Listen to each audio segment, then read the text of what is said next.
We'll get to it in just a moment. Just wait. We're going to get to it, okay?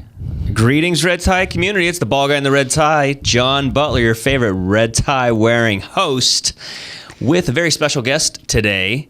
We have Mr. Chris Wiggins from Wholesale Capital, and I'm excited. Are you excited, Mr. Chris? I'm extremely excited, John. Thanks. Well, that's good, because this man is the right-hand man to my master plan. That rhymed. That was pretty good. You can write that down. This is the man that is the number man. He's the one that is the mortgage banker extraordinaire. He's the one that gets the loans put together for my buyers, and it's been an absolutely flawless experience for the past 4 or 5 years. So congratulations on that. It's been awesome, buddy. Seriously. And like I've said before, if you think it was flawless, we've done our job, because what's going on behind the curtain is madness sometimes. But it keeps it from being boring. Yeah, for sure. You definitely have this way of working your magic and keeping everybody happy. So from an agent's point of view, I couldn't be more pleased. And, it's funny, I have a lot of, on Facebook, everybody reaches out, hey, want to get some coffee sometime? I'm good. Thanks.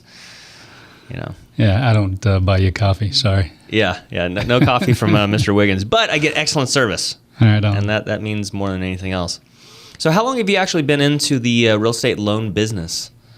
It's been a while. I always say over 20 years, because once you're over 20 years, if you give them the exact number of years, it sounds like you're old. So over 20. I mean, it started back about the time I got married, actually. Wow. Little after that, I think.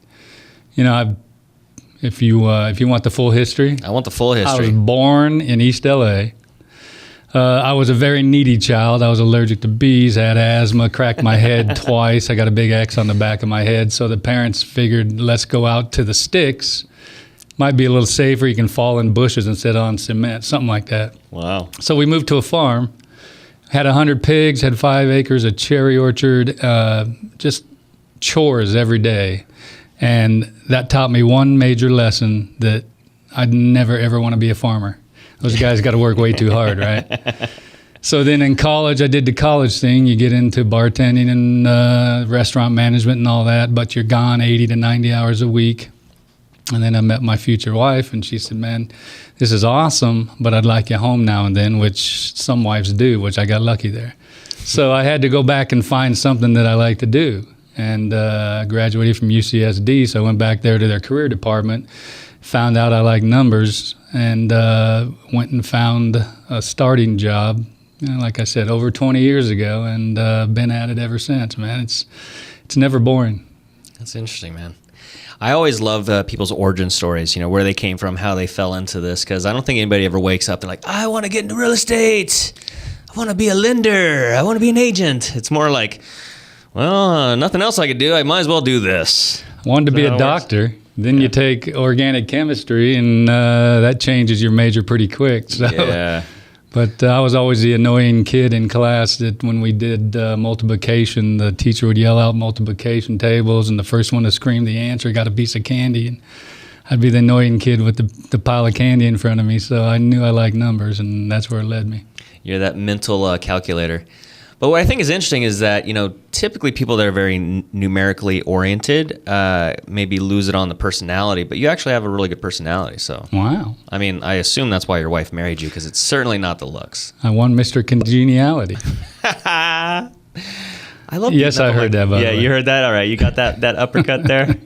I'm married up. That's a good salesman. Hey, so speaking of your wife, how did you actually meet her? Was it at a restaurant kind of thing, or? We both worked in the restaurant biz. Yeah. And my roommate worked at her restaurant, so when I got off work, I'd go over there and sit in the bar and wait for him to get off, take me home, and sit there and bug the heck out of her for a couple hours, and somehow she stuck around. So must have been that charm.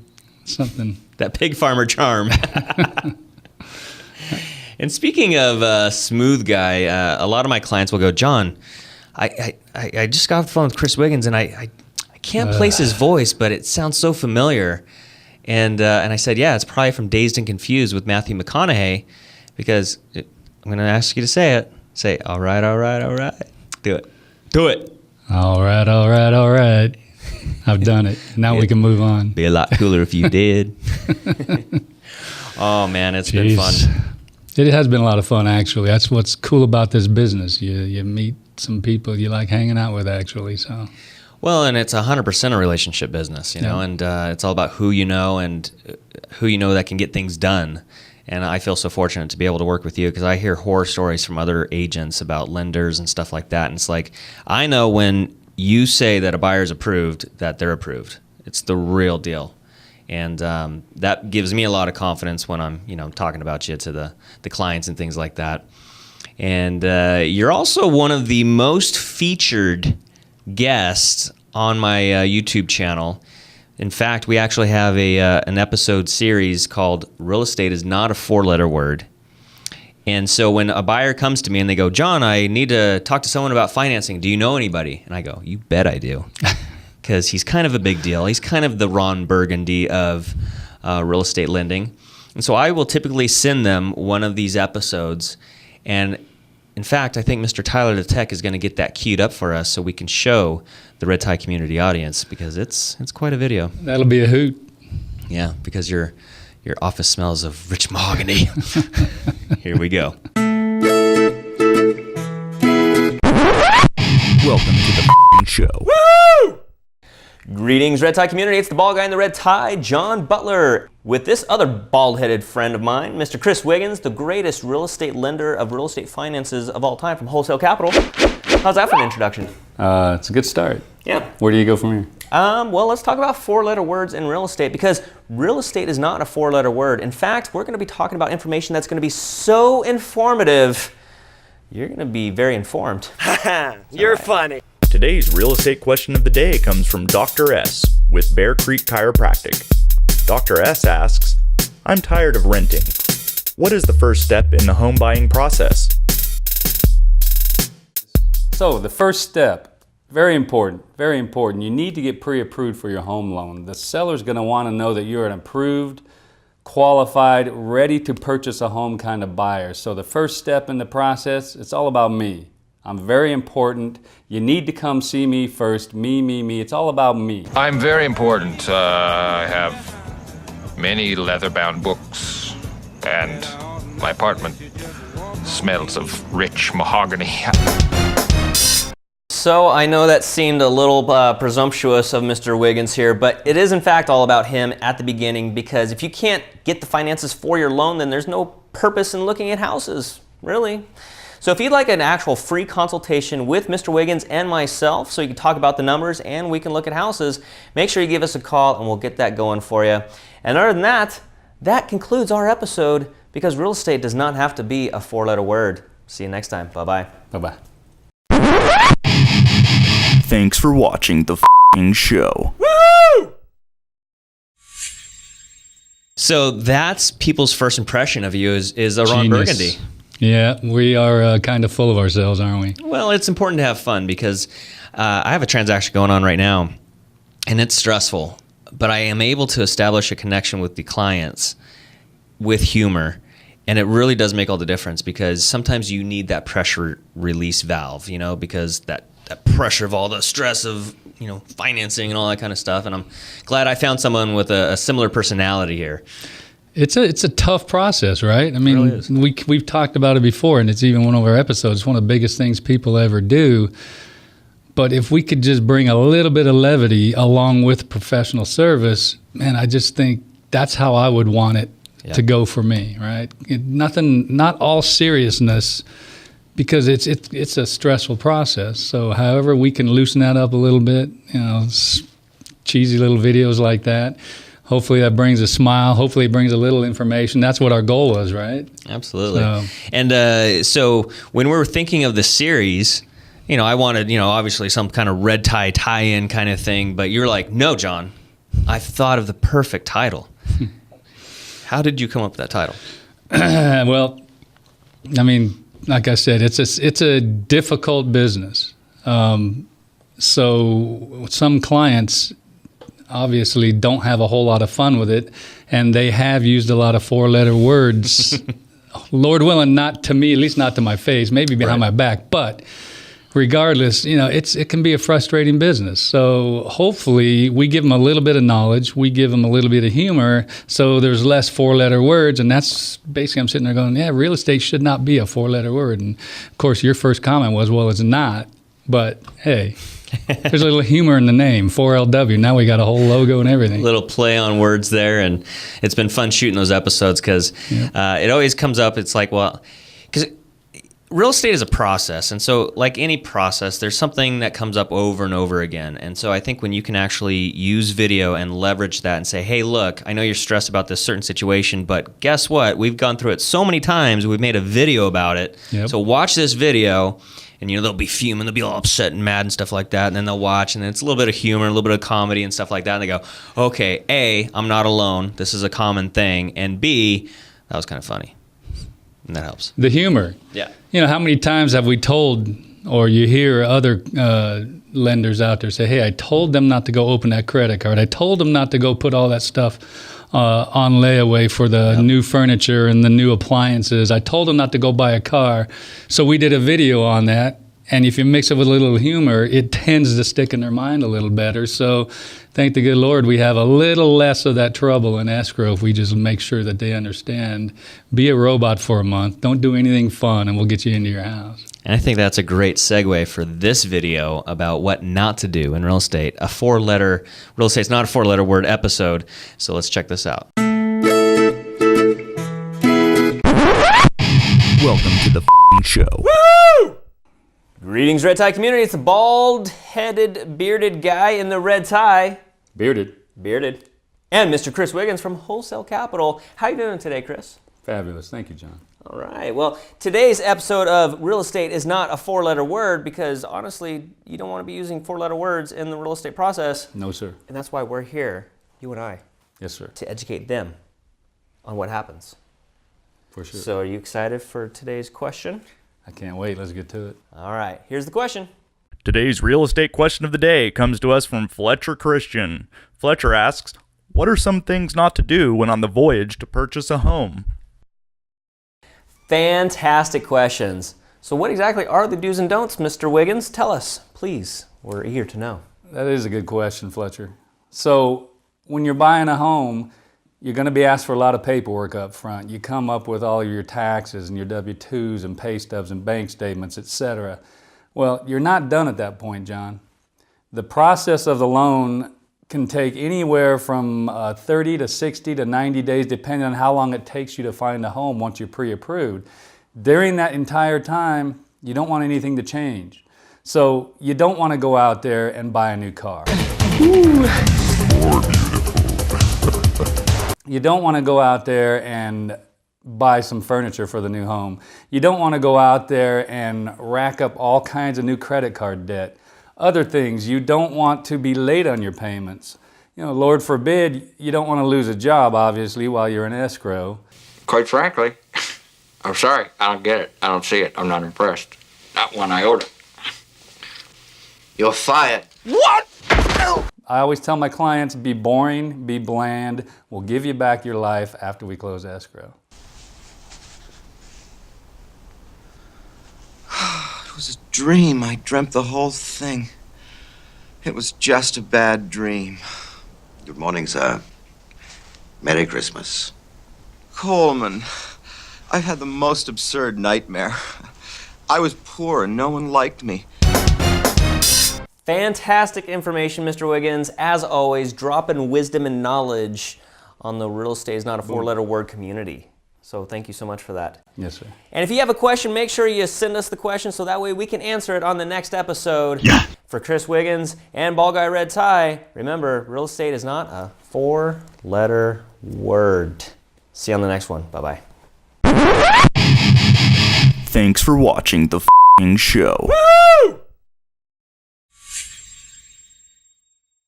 So I think that was a great example right there. You literally what you just discussed here is, you don't want to open up credit cards. You don't want to go shopping for cars. You don't want to lose your job. We were able to condense that in a 3-minute video, and I think it worked very well. Like I said, I think our theory here is that humor makes people remember it a little bit better, right? Hopefully.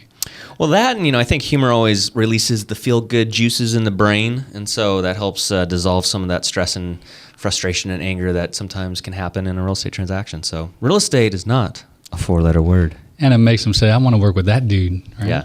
Yeah. Lord willing. That gets them hopefully excited. Well, because I think there is a spectrum, not just for lenders, but also for agents. There's the type of agents that are the turn and burn agents, meaning they just want a body count. I need to do 100 transactions. I need 200 transactions. And it's all about, turning and burning those people. And so that relationship is somewhat lost, I believe. I'm not saying that across the board, but there is that spectrum of agents and lenders that they're just burning through bodies. Yep. And then on the other end of the spectrum, there's the people that just are incompetent and don't know what they're doing. Literally, they should not be touching a loan file, or they should not be in the real estate industry. There's that kind of level to the spectrum. I like to think that we're probably right in the middle, where it's all about the people, it's all about a good experience, and it's all about, I always tell my clients, it's not about the transaction, it's about the relationship. And I think you have that same kind of philosophy. That's, I think, why, besides being bald, we feel like brothers. Yeah. But, it's the same thing. In lending, if you're using a lender and this is the only deal he or she's going to close over the next 3 months, their life depends on it. They're going to tell you whatever it takes to get that deal closed. And then on the other end of the spectrum, the guy with the bandoleros, and you're just another bullet in his weaponry, or you're another rung on the ladder up to his or her success. There's no relationship there. It's just hurry up and get this closed so I can say I closed another one, and I can get my count up, and I can sound like I'm important. Neither one of those is going to serve our clients well. So somewhere in the middle, there's got to be someone that actually cares about the client, wants to make sure that the right deal gets done for them, whether or not it closes. So I think that's why we have gelled together pretty dang good, is we got similar philosophy as far as that goes. Birds of a feather flock together kind of thing. There's no feathers up there, buddy. Yeah, that is true. We're the bald eagles. There you go. Wow. There you go. But you don't do everything yourself, because you actually have quite an extraordinary team. And I think it's a perfect example. Let's pull up your team here so we can see the lovely human beings that make everything happen here. So starting on the left-hand side. They deserve more credit than I do here for sure. They make you look good, that's for sure. And look at them. No, you got a good-looking crew there. Brian, he's a loan officer that helps me follow up with clients. Next one over is Jamie. She's our closing processor. She takes everything from approval to close. Mary Jo is one of my marketing assistants. She works with our agents. You talked about our marketing up front. Yep. She holds hands and makes sure you guys are getting what you need to get yourselves out there. And then crossing over me to Gina, she is the heart and soul of the team. She is my executive assistant, I guess you would say. A lot of personality, too. They all have a lot of personality, but once it gets into escrow, there's quite a few things that need to get done, especially up front, and clients get annoyed in a heartbeat. But with Gina holding their hand, it just goes so much nicer. And she's bilingual too, so she can she's bilingual Spanish too. And all that kind of stuff. So that helps too. Every time someone doesn't speak English, I say, "Hey, can you talk to them?" And she'll say, "Oh, they're Asian." I said, "Well, it's not English. I thought it would help." Anyway, and then next one over is Jackie. She is the brains of the outfit. She's the head processor, makes sure everything fits and goes well and gets closed. And then Marissa is my do-all. She helps with marketing when necessary. She helps follow up with clients when necessary. She helps Gina when necessary. She does whatever we need. I mean, it's just it's a fun team, and we have a lot of fun together. And that's the key in this business. You got to be able to go to work and have fun. And I love all of them. Absolutely. And so you're kind of like the orchestrator. You're like the guy with the wand, and you just kind of, or you just step out of the way and let them handle. I think the figurehead. The figurehead, there you go. The pretty face the out emperor front. Who didn't wear any clothes, whatever. I'm out there, and they do all the work, and I try to make me look like I know what I'm doing. So, well, you've been making it work for 20 plus years, so that's awesome, man. It's a good team. Yeah. And not only you were an extraordinary lender, but you're also quite the family man as well. Wow, thanks, buddy. So we kind of parallel each other in some way, where we have 3 offspring. However, I do not envy you, sir, because you have 3 daughters. I do. That would be pretty terrifying if I were in your shoes. But and I'm telling you right now, they grow up fast, buddy. So cherish every moment. I mean, it looks like you pulled up the I stalked your Facebook a little bit, yeah. The Hawaii vacation photo. Yeah, those, what is that, 11 years? Just in a blink of an eye. You know, our youngest is now a senior in high school. The 2 older ones are out doing their own thing. It's just crazy how quickly they grow up. But yeah, a wife, 3 daughters, 2 female dogs. Oh, I thought that was like the 4th daughter. Yeah, Wow. That's not the first time. Yeah, I've been well blessed, thank the good Lord. A lot of ladies in my life. I know you're surrounded by females at home and then at the office, and I mean, thank goodness for Brian there to be your. I call him the Secret Service guy because he has this like Secret Service vibe to him. Mr. Beck, yes. Yeah, like he just needs to stand outside the door and be like, "You're not coming in." What's the password? Yeah, what's the password? Bald eagle. But yeah, it's a wonderful family, and it's true what they always say that.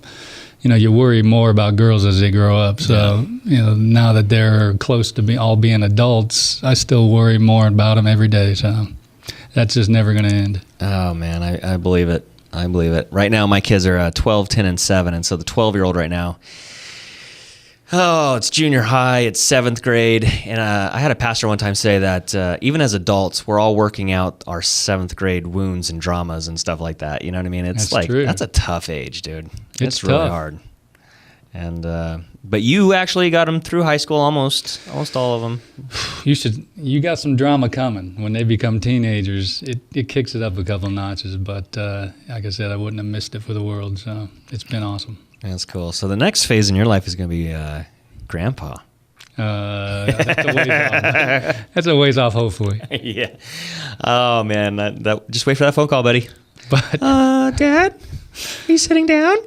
There's a lot of ladies in my life. That's what led me to, my avocation. I get to do some things in the fall, which are kind of cool. I get to referee college football, but that's my time with the boys. So, we have an office full of lovely ladies and a home full of lovely ladies, and, it's awesome. Yeah. But it's kind of nice to go hang out with the boys here and there, too. So Get the manly grunts going on and testosterone's flowing. It's pretty cool. Yeah, I bet. See, I'm just oozing with testosterone all the time. I mean, you're probably thinking that, like, John, have you been working out at the gym? Actually, yeah, I have been. So. No, I didn't really think that, but I was thinking about your lunch bags. Oh, lunch Nothing bags. like embarrassing the sons for a living. That's awesome. It's fling and awesome. So this all started, and for people who don't know, I like to connect with my children in a very comical way, as you would imagine. And so I started writing on their lunch bags, and it started off innocently enough, have a great day, love Dad.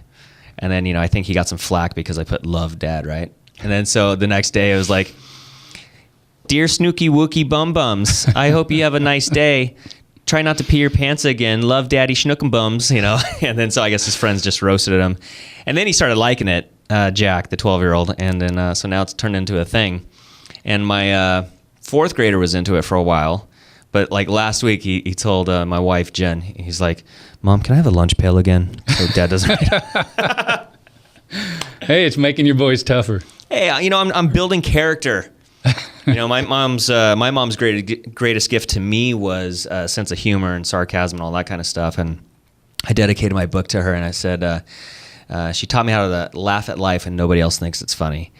And being in real estate, I think that's a perfect thing. Yeah. I had a situation a few years ago where I was in a conversation with an agent and things were rather tense. And I said something like, well, you didn't know that the client was a ninja? And the humor just didn't go over well. But sometimes it doesn't, buddy, but you got to keep swinging. I swing for the fences. Yes, you do. Trying to bring humor to real estate, make people laugh. Like I said, it's a tough biz, man. Yeah. You have to have a little levity. I mean, it is a very, very important thing that people are doing. We talked about that in another one of our videos, that one of the 4 most important things they do in their lifetime. So it's important for us to realize that it's cool to be a part of it, but just respect it. Yeah, and I think that's a great segue for another Real Estate's Not a 4-Letter Word episode. I guess we're going to show them all. We're going to show them all. Hey, might as well. So let's check this out. Welcome to the f***ing show. Woo! Greetings, Red Tie community. It's John Butler, the baldest, headest, red tie wearingest real estate agent of all time, with another bald guy, Mr. Christopher Wiggins. Almost as bald. Almost as bald, but not nearly as handsome. See what I'm saying there? Anyway, on today's topic, you know what kind of season we're in right now? I think it's a spring season, John. It is spring, which means that there's flowers, there's birds, and there's bees. But guess what? It also means that there's buyers out there just throwing offers, and the houses are going for a top price. So it's kind of the selling season. So Chris, do you have any wisdom or insight to kind of make it a smoother process? I think I do, John. And like John said, it is a seller's market out there right now. Sometimes you hear it's seller's market, sometimes you hear it's buyer's market. Well, right now, it is a seller's market. And what does that mean? Buyers, you have to be more committed than ever. You know, this is a huge decision. We get it. You know, a wise old guy once told me that there are 4 main things that happen in a human being's life, and they involve birth. Crazy talking. Oh, Gary, get me the juice. They involve death. They involve a wedding. Marriage is what brings us together today. And they involve buying a house. So there's no toilets. And I know that was on your lists. Those are the 4 main things that your average human being is going to go through. So we get it. It's extremely important. So when you sit down with your family and decide, let's go buy a home, commit yourself. Make that decision and be ready to roll. It's not just enough now to be pre-approved, and Lord willing, you'll use my team for the pre-approval. But regardless, when John takes you out to go house hunting, you have to be ready that day. You can't tell John, we love this house, we're going to go home and think about it, because that house will probably be gone the next day. So, you know, don't be distracted. Squirrel! Don't, don't have any doubts. Be decisive. Jeez, I don't know. I mean, it's kind of a big decision, isn't it? I mean, I wish that if I ever did it, I was going to do it once, and that was it. Well. And if you like that house, have John write the offer up that day for you. Right, John? Absolutely, because a good example is last week I was out with some buyers, and sure enough, they found the house that they absolutely loved, and they said, hey, well, you know, because they're kind of early on in the process, so hey, can we think about it for a few days? And I'm low pressure, so I'm like, yeah, go ahead and think about it. Sure enough, by the time they said yes, it already had 12 offers on the house, and it was well over asking price. So this is a very busy selling season, so be prepped, be prepared, and be ready to pull that trigger. Faux shiz. Faux shizzle, as my co-host might say. So that's it for this edition of Real Estate is Not a 4-letter word. Something like that. You did good. You got 4 fingers up, 2 twists in the middle. 2 twists. That's it. Ball Guy Red Tie, Chris Wiggins. See you on the next episode. Bye-bye. Thanks for watching the f***ing show. Woo! Once again, another great example. It truly just captures what it's like having a big life experience. Because, you know, real estate is one of those life-altering experiences, you know? Absolutely, and sprinkled with a little of the old 4L dub humor, right? Yeah, it makes it so much better. You know, a lot of people, it's kind of underrated, humor and stuff like that, but when you're in a stressful situation and you can laugh at it and look at it, you know, for what it is, because, you know, you get into these situations and you get so worked up and stuff like that, but guess what? A month from now, you're not even going to remember the stress. It's transactional stress. And so if you can, you know, lighten it with some humor, as we do so well, I think it works. And I love the background props to my assistant Gina for thinking of the game of life, because, you know, if you ever played that game of life, you go through going to college, you go through getting married and the kids and the profession and the buying the homes, and if you do all that good stuff, you win. So we're here to help everybody win, right? Well, I think it's one of the most rewarding things. You know, for example, we had a client. We have lots of clients, but I love it when we help them get into their first house, and then they call us about a year or two later, and they're like, guess what? I have $100,000 in equity or whatever it is. You know, it's like, and especially, you know, I work with a lot of first-time home buyers, and obviously we work with them. And it's so cool to see them go from just barely getting to the house in the first time, and then the second time around, they're kind of strutting a little bit. They're like, all right, I got $100,000 equity. You know, I'm going to buy the next big pool home because I've had 2.5 kids and a dog since then, and, you know, all those kind of things. It is extremely cool to see it work. And, over the last 100 years, housing works, period. Yeah, there's ups and there's downs, but overall, it's a great investment. And I'd love to see that. I've been in this a while now, so I've actually seen clients' kids come to me for their financing, which, excuse me, it makes me feel a little old, but it makes me feel a little proud too. So, well, it's pretty amazing when you can be that trusted source for generations. Clients for life, right? Yeah, clients for life. That's what people put that in their business cards, but you actually mean it. And not to get too far off track, but first several years I was in this business, I had zero idea on marketing. I would just go out there and try to help some of my real estate partners. But I'd have people come back to me and say, hey, we enjoyed our experience. We're going to go buy another house. So I'll pull their credit, get everything going. I'll notice that they've got a different loan than I gave them. I go, did you refinance? Oh, yeah, we refinanced twice. I go, did you know I refinanced? No, I didn't know that. Well, shame on me, right? So here's my commercial. I also will refinance your house too. But shame on me for not knowing how to market the first several years I was in business. But, hey, clients for life is the key. Well, it really is, because when you build up those relationships, that's the power of everything. I think that's the fuel that drives the engine, is relationships. And referrals. What's your favorite R? There's our commercial. Well, looking towards the future here, it's 2018 when we're filming this. Not to date the video, but it is what it is. So 2018, it sounds like some rates are going up. Obviously, things were super low for a long time, but now the economy is doing well. So what's in your crystal ball there? I hate to sound pushy, but it's the truth that rates are going to continue to go up. Yeah. So if you're thinking of buying, rates are going to keep going up. Housing is at a solid 4 to 5% a year pace in building equity. So that same house you buy today, if you wait until the end of this year or early next year, it could be an extra $200-300 a month. So if you are serious in thinking about buying a house, sooner rather than later. And the reason I know rates are going up, there's some technical factors in there, but the biggest buyer of bonds, which help bring rates down, is getting out of the buying market, and that's the Federal Reserve. They're tapering off buying bonds and treasuries and mortgage-backed securities to the tune of, they were buying $25 billion a month. Now as they taper off, you're losing one of your biggest buyers, yields go up, rates go up, and it's going to continue. Wow. So time is of the essence. Like I said, I don't want us to sound pushy, but that's my 2 cents worth, and I'm right usually half the time. I think I got a 51% chance of being right on this one. So, well, I'll take those odds. Yeah, I remember a few years back, rates were 3%, 3.5%, and man, if I had a time machine, if I could do the whole Marty McFly thing and go back to 2008, 2009, and all that kind of stuff, I would just buy everything I possibly could and sit on it for a couple of years, because it's almost doubled, at least in our little local bubble here. Well, if you had a time machine, you would probably overshoot it and go back to 1982, and you'd have 19% interest rates, and you'd be sitting there cussing. Yeah, a lot of 4-letter words there.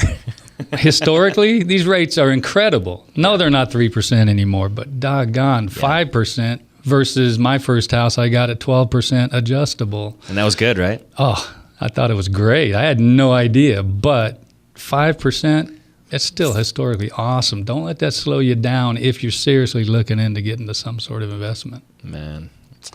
Well, real estate is where it's at. So if you want to pick this man's brain, then make sure you reach out to him. His phone number's at the bottom of the screen there. And any other fascinating things you want to share from your brain? Oh, gosh. Lots. No. It's pretty dull in there. You see numbers. If you opened it up, you would see numbers. You would see kids, wife, and maybe a football floating around. You know what? You're a simple kind of man, just like Leonard Skinner once sang about. So that is a beautiful band. It is, and I think that's one of the most important takeaways that I want people to get from this, is that I think people look into real estate and they see lenders and they see the big fancy cars and all this kind of stuff, and it's like, that's an image for some people, but I don't know. I just don't connect with that. I think it's great to be successful. That's all fine and dandy and stuff, but there's a lot of the bling bling going on, and I'm fine with that. I'm good. My daughter's car is a to put it kindly, a lemon. And we gave it to her, so God bless us for that. But it's breaking down on her so much, I traded cars with her, so I'm driving around this lemon. Hey, whatever it takes, right? That's Your a good family, dad. man. You know, she's possibly moving off here in a few months, so it's not worth going out and buying her a new car if she goes to New York where you don't need a car. So Wow. for the next few months, I'll take the POS and I'll drive that thing around and do it for the girls, right? Risk your life for the ladies. I got AAA. And So anyway, hey, I love this little podcast you do. I like getting to know the people around this valley. So the fact that you wanted me here, appreciate it, buddy. you are one of the honorees on the Hall of Fame, the Red Tie Hall of Fame. So thank you so much, because you've played a huge role in my life. So I definitely wanted to share your story and put the multiple spotlights on you. Yeah, it makes me look tan. Yeah. A little inside joke for the audience here. It took Tyler the Tech quite a number of takes here because Chris is rather pale. I'm just red, and I think it's like a reflection from the tie. But it took about a good 15 minutes of trying to cue it up. Next time I'll get a spray tan. Yeah, you come in orange. We'll be like, "Hi, Mr. President." Ooh, nice. Say that with love. Nice. All right. Well, that's it, everybody. The ball guy in the red tie, Mr. Chris Wiggins. Thank you, Johnny. Real estate lender extraordinaire. And the ball guy in the red tie with the red tie community saying, see you in escrow. Bye.